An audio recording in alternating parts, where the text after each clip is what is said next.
Boa noite a todos. Boa noite. Muito bem, hoje, 19 de setembro de 2018, nós estamos reunidos para estudarmos a obra Boa Nova. E hoje é o nosso estudo de número 70.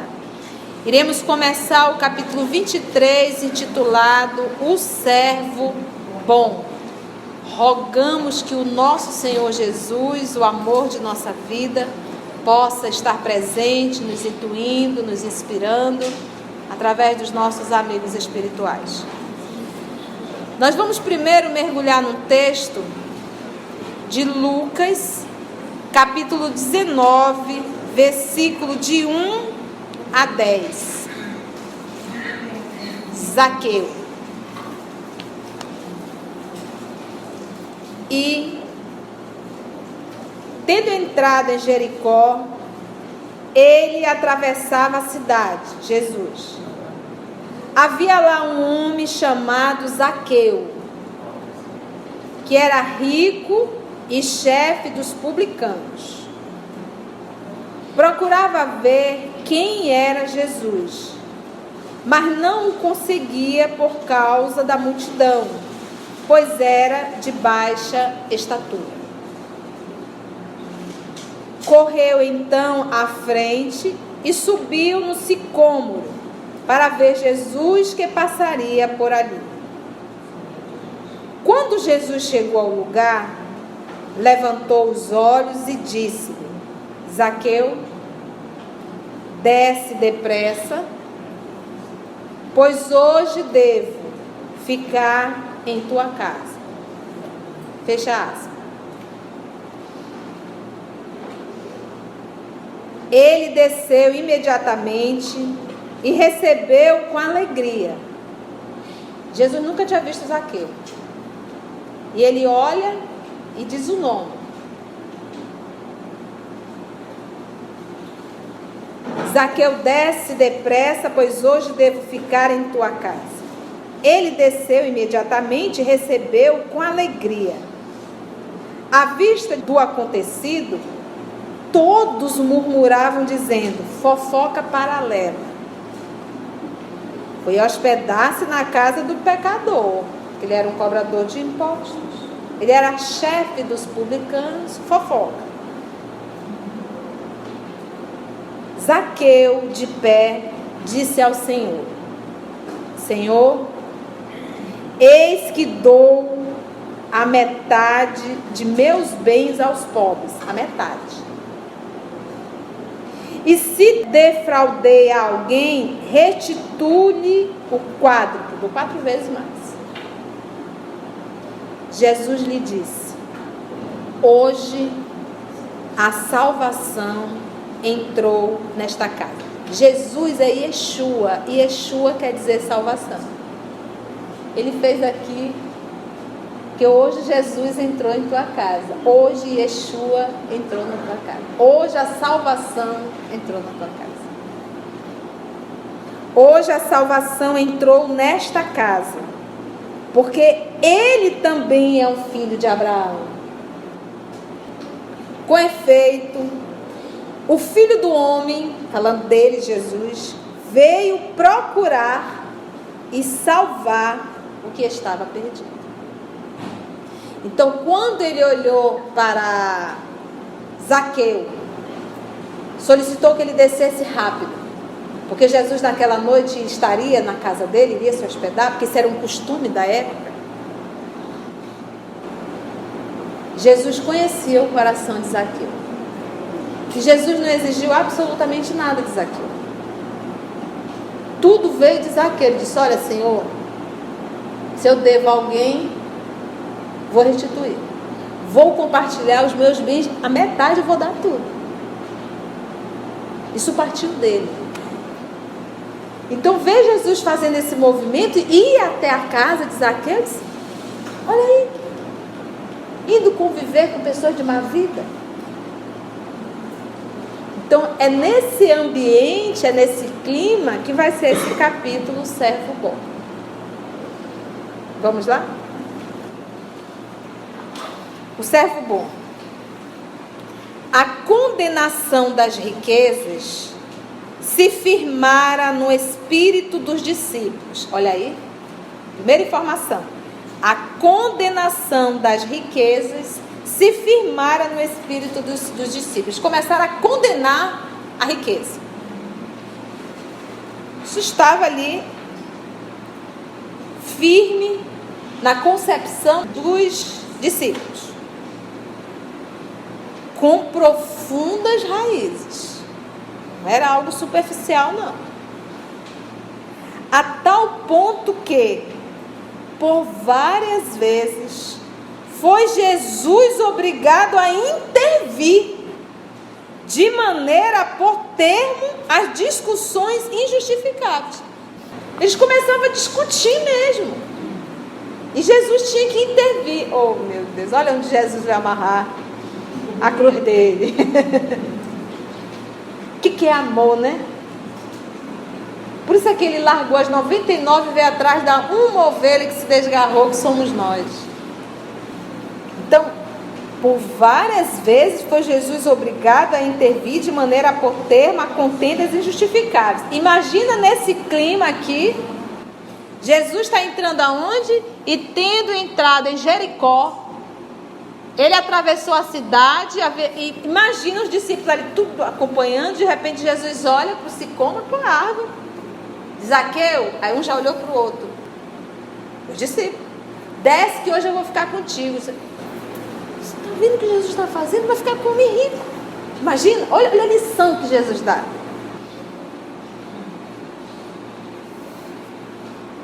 De vez em quando, Tadeu parecia querer impor aos assistentes das pregações do lago a entrega de todos os bens aos necessitados. Ele queria impor. Tadeu é Judas Tadeu.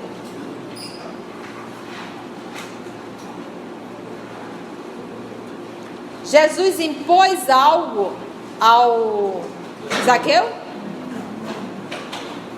Então o povo que assistia as pregações no lago, o Judas Tadeu ali como discípulo queria: não, você deve dar todos os seus bens aos pobres.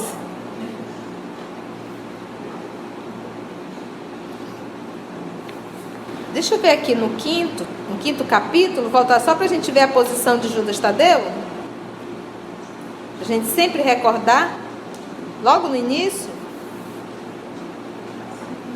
Pedro, André e Filipe eram filhos de Betsaida, de onde vinham igualmente Tiago e João.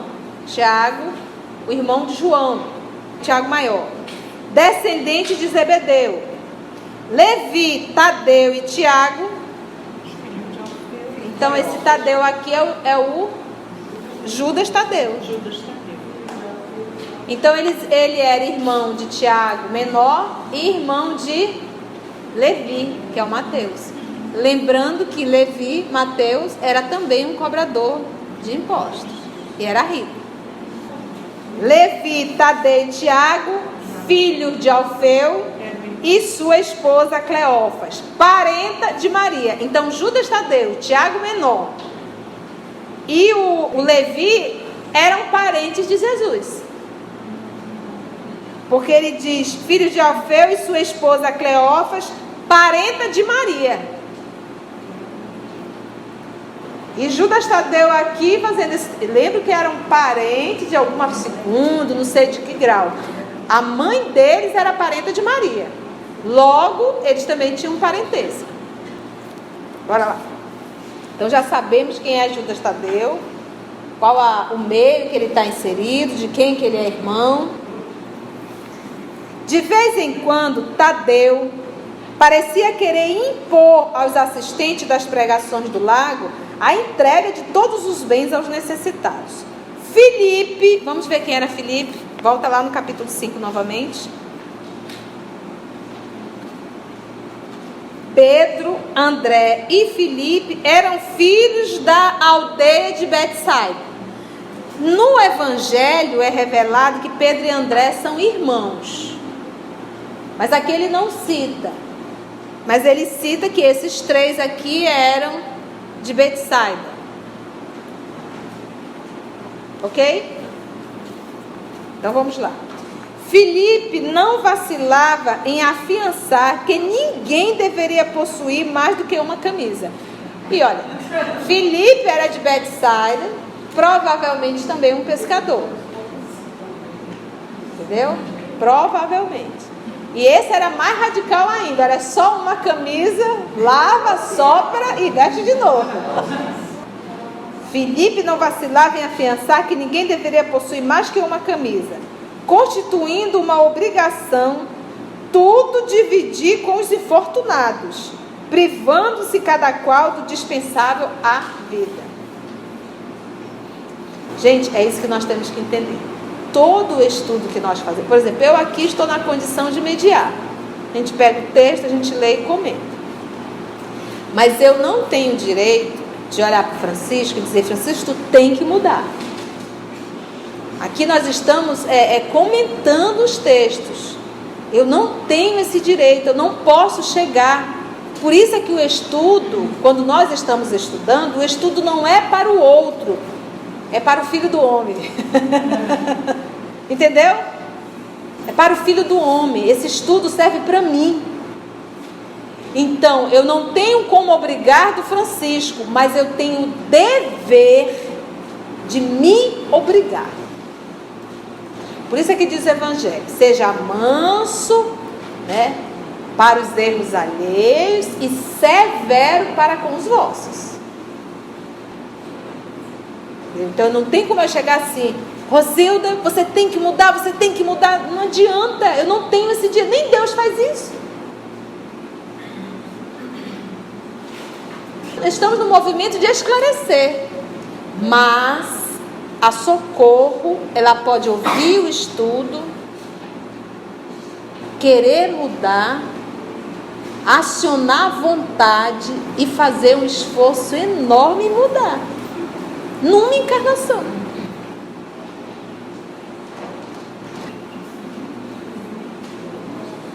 Entendeu? Então nós não podemos, eu não tenho como obrigar a Socorro, mas a Socorro tem o dever, na condição do Filho do Homem, de se impor uma reforma moral.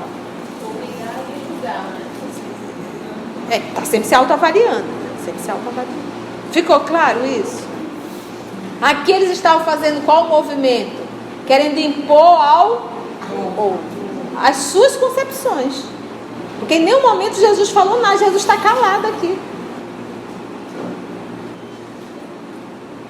Então, o Filipe já não vacila. O Tadeu queria que todo mundo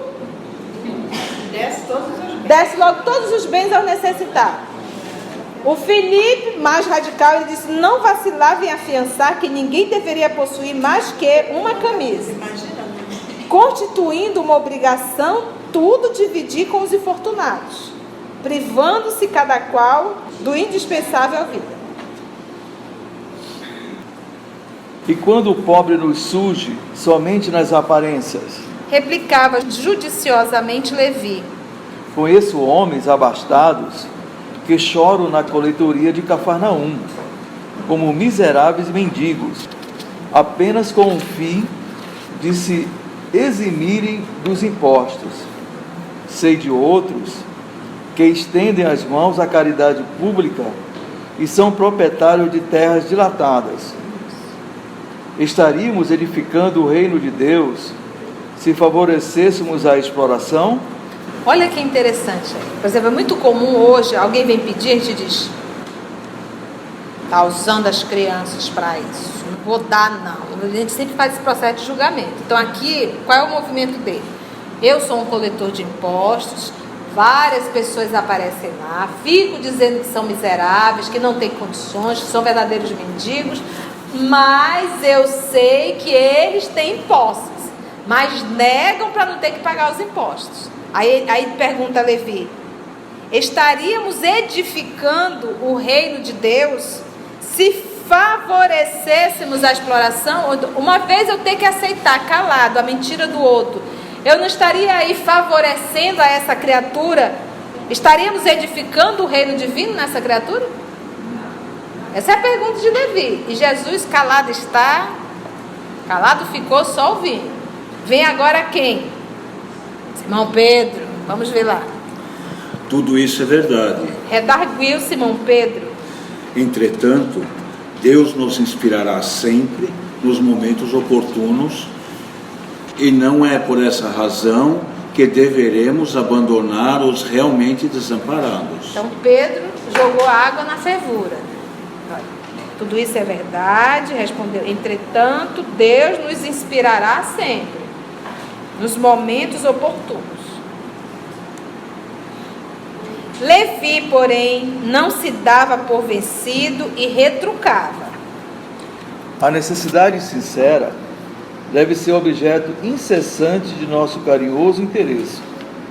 Mas, tratando-se dos falsos mendigos, é preciso considerar que a palavra de Deus nos tem vindo pelo Mestre, que nunca se cansa de nos aconselhar vigilância. É imprescindível não viciarmos o sentimento de piedade, a ponto de prejudicarmos os nossos irmãos no caminho da vida.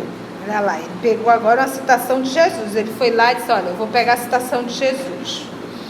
O antigo cobrador de impostos, antigo cobrador. É isso que nós temos que entender. A gente fala assim, todos que conheceram Cristo abriram mão de si mesmo, pegaram a sua cruz e seguiram. Então é impossível nós querermos conhecer o Cristo e seguir o Cristo sendo os mesmos. Então Madalena era uma prostituta. Era.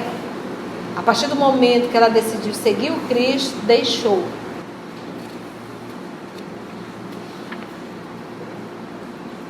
Olha lá. O antigo cobrador de impostos expunha assim a sua maneira de ver. Mas Filipe, agarrando-se à letra dos ensinos, replicava com ênfase. Continuarei acreditando que é mais fácil a passagem de um camelo pelo fundo de uma agulha do que a entrada de um rico no reino do céu. Vamos ver essa citação, aonde está, quando ele fala. Vamos ver o Marcos 10, 17, 31. Marcos 10, 31. Ao retornar ao seu caminho, alguém correu e ajoelhou-se diante dele, perguntando: Bom mestre, que farei para herdar a vida eterna?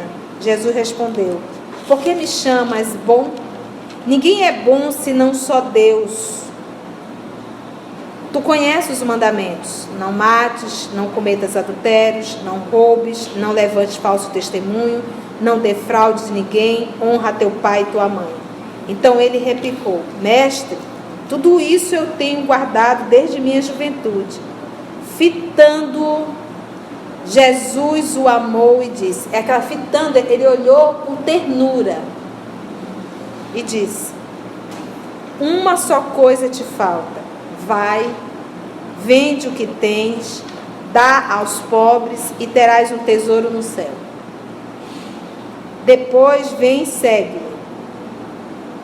Ele, porém, contristado com essa palavra, saiu pesaroso, pois era possuidor de muitos bens. Nessa lição aqui, Jesus ele fez esse movimento, vai e vende tudo que tem, dá aos pobres. Os discípulos já pegaram isso aqui a ferro e fogo. Mas Jesus queria o quê? Mostrar que era impossível a este jovem seguir, porque não tem como amar e a trabalhar e a servir para dois senhores. Porque você sempre vai odiar um e amar a outro. Então Jesus, olhando em torno, disse ao seu discípulo: Como é difícil a quem tem riquezas entrar no reino de Deus. Os discípulos ficaram admirados com essas palavras. Jesus, porém, continuou a dizer: Filhos, como é difícil entrar no reino de Deus. É mais fácil um camelo passar pelo fundo de uma agulha do que um rico entrar no reino de Deus. Eles ficaram muito espantados e diziam uns aos outros: Então, quem pode ser salvo? Jesus, fitando-o, disse: Aos homens é impossível, mas não a Deus, pois para Deus tudo é possível. Tem Lucas também 18. Vamos ver Lucas. Tudo isso é material. Lucas 18, capítulo 18, versículo 18 a 30.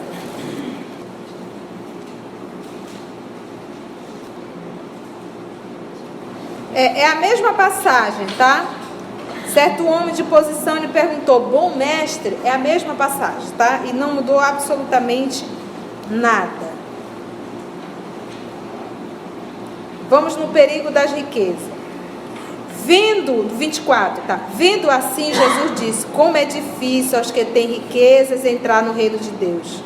Com efeito, é mais fácil o camelo entrar pelo buraco de uma agulha do que o rico entrar no reino de Deus. Porque isso aqui era uma expressão idiomática, tal qual nós temos no frigir dos ovos, mamão com açúcar, descascando abacaxi, engolindo sapo. Então, esse passar um camelo por um buraco de agulha, dizem alguns estudiosos que camelo era um cabo bem grosso. Então era impossível ele passar por um buraco de uma agulha. Mas é mostrando o quanto era difícil um rico adentrar no reino de Deus. Por quê? Ele mostrou isso na prática, devido ao apego aos bens terrenos. E como eu sou extremamente apegada aos bens terrenos, eu tenho grande dificuldade em ceder, em compartilhar, em dividir. E como eu não faço esse movimento, e detalhe, o fato de eu ter nascido rico em condições, a lição que eu tenho que aprender é servir e compartilhar. E lembra que o dinheiro que tu tens é um empréstimo. Porque eu preciso aprender. A lição é um material pedagógico. O dinheiro é um material pedagógico. Para quê? Para a Conceição aprender a compartilhar. Mas normalmente nessa lição, nessa provação, nós temos uma tendência muito grande a reter, a prender, e muita dificuldade para dar, para auxiliar. Isso que ele diz. Vendo assim, Jesus diz: como é difícil aos que têm riquezas entrar no reino de Deus. Com efeito, é mais fácil o camelo entrar no buraco de uma agulha do que o rico entrar no reino de Deus. Os ouvintes disseram: mas então, quem poderá salvar-se? Jesus respondeu: as coisas impossíveis aos homens são possíveis a Deus. Tem jeito. Então, pautado em tudo isso, a gente começa a entender a cabeça dos discípulos. Jesus falando de riqueza, é mais fácil um camelo. Então, ele queria evangelizar impondo. Então, dá tudo que você tem, só fica com uma camisa. Eles foram assim, radicais. Então, vamos lá. Disse o Filipe, continuarei acreditando que é mais fácil a passagem de um camelo pelo fundo de uma agulha do que a entrada de um rico no reino dos céus. Então, aqui eles já passaram por todas essas lições que nós lemos. Jesus não participava dessas discussões, porém, sentia as dúvidas que pairavam no coração dos discípulos. E, deixando-os entregues aos seus raciocínios próprios, olha o educador, aguardava oportunidade para um esclarecimento geral. No momento exato eu vou trazer a lição.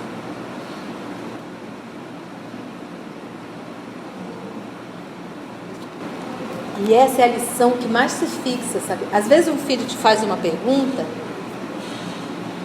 e nós somos muito orgulhosos e presunçosos e muito apressados. A gente quer dar logo a resposta. E às vezes é necessário você dizer assim: meu filho, no momento exato papai vai te responder.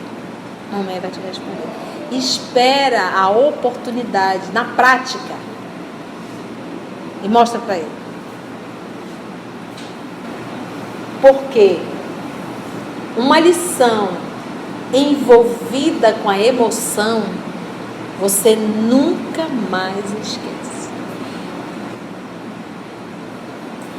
Por isso que às vezes, quando alguém nos adverte, nos humilha, e a gente tem isso como uma humilhação, isso envolveu uma emoção, a gente nunca mais esquece.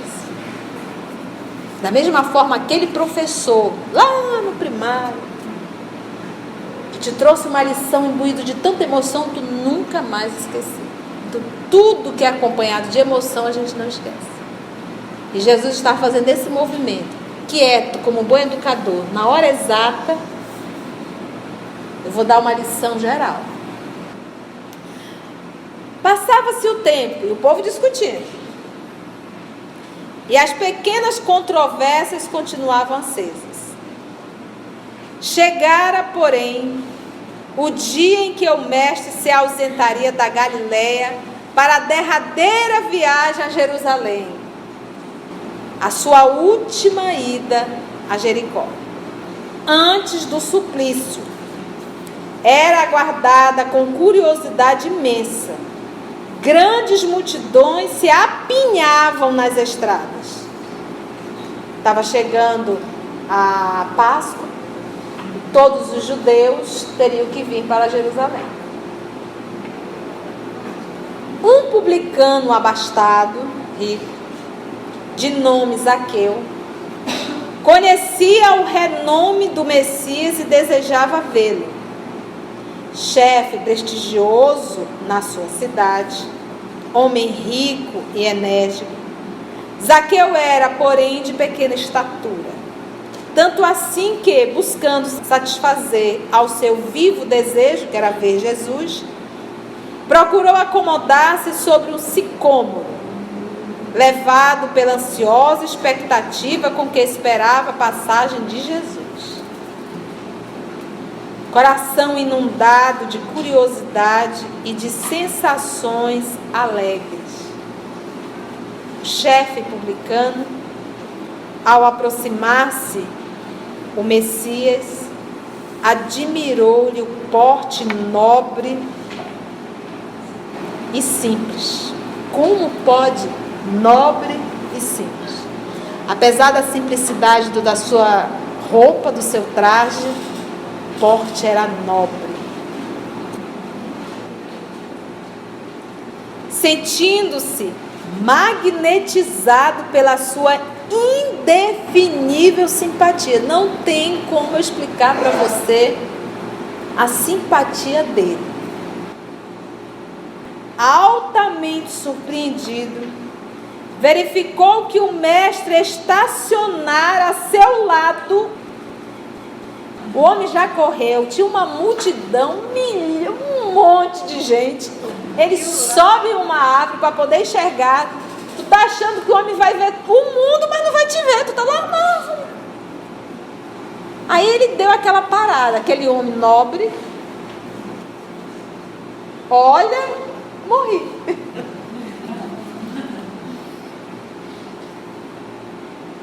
Verificou que o mestre estacionara a seu lado e lhe dizia com acento íntimo: Zaqueu, desce dessa árvore, porque hoje necessito de tua hospitalidade e de tua companhia.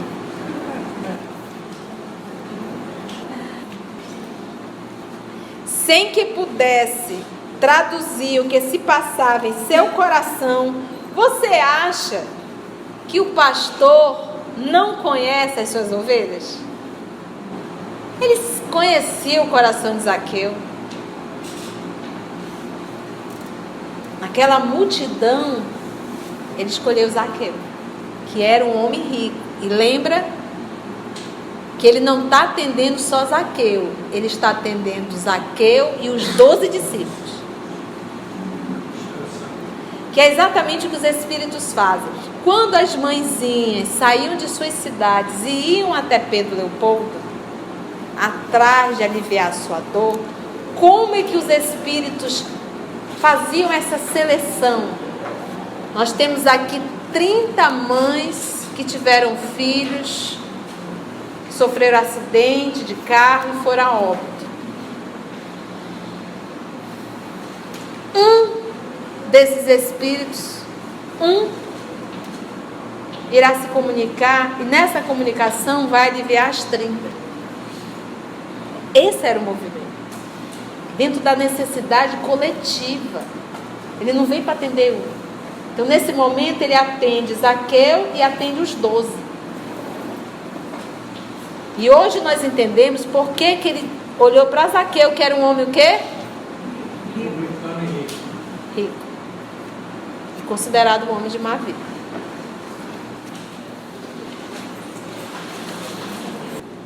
Olha o jovem, a pergunta do jovem era o que ele poderia fazer para chegar no reino de Deus. Jesus diz, pega tudo que tu tem. Jesus sabia. Jesus conhece o nosso mundo íntimo, Ele conhece as nossas intenções, Ele sabe inclusive por que nós estamos aqui. Ele diz, pega tudo que tu tem e vende. E olha que esse homem, ele cumpria todos os mandamentos. Tanto é que ele vai falando. Jesus diz, muito bem, agora pega tudo que tu tem, vende e dá aos pobres. Ele já ficou, eu vou bem ali rapidinho, daqui a pouco eu volto para conversar com o senhor. Esqueci, deixei a chaleira no fogo, deve estar... Nunca mais se aproximou de Jesus. Está doido que eu vou vender meus bens? Então, Jesus, conhecendo o íntimo daquele homem, ele sabia que aquele homem não estava preparado ainda e não queria se preparar para galgar o caminho do Cristo. Por isso é que ele falou. Aí o povo já pegou aquela lição particular que cabia àquela criatura que estava vivendo aquela aprovação e fez uma redundância com todo mundo. E o que ele vai mostrar aqui? Gente, não é só o fato. O problema não é a riqueza, é quem tem a riqueza. E aí ele vai mostrar quem? Zaqueu. Tem uma comunicação de um espírito sofredor através de Francisco Cândido Xavier. Está no livro Vozes do Grande Além, Instruções Psicofônicas. Ele era avarento. Quando ele desencarnou, ele sofreu muito.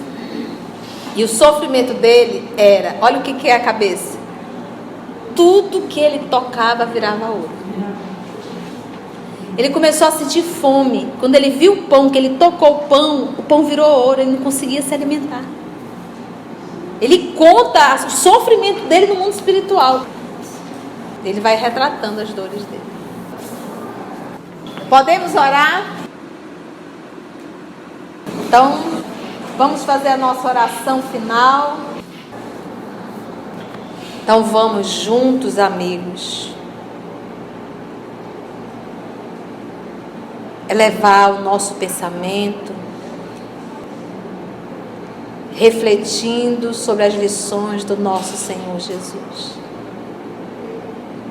A amorosidade do Cristo, a pedagogia do amor. Senhor da vida, o nosso movimento é de gratidão. E que nós possamos, Senhor,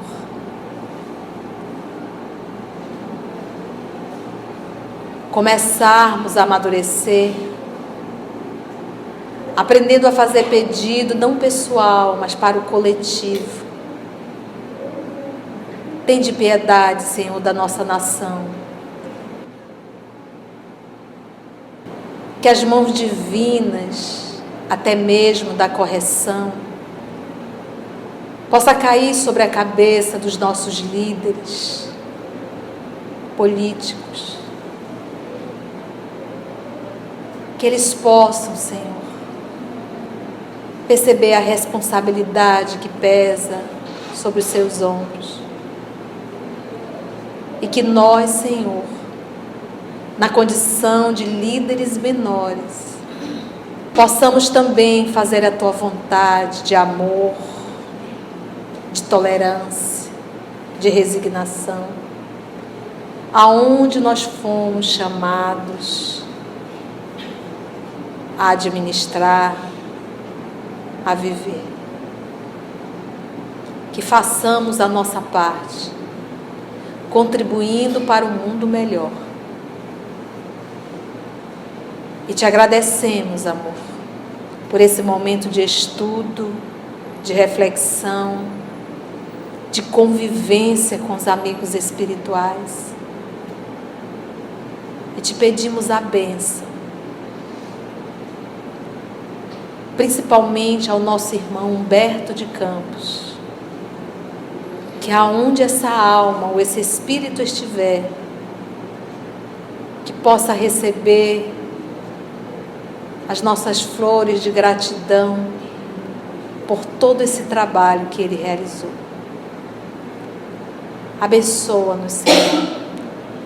E mais uma vez, muito obrigada, amor de nossa vida.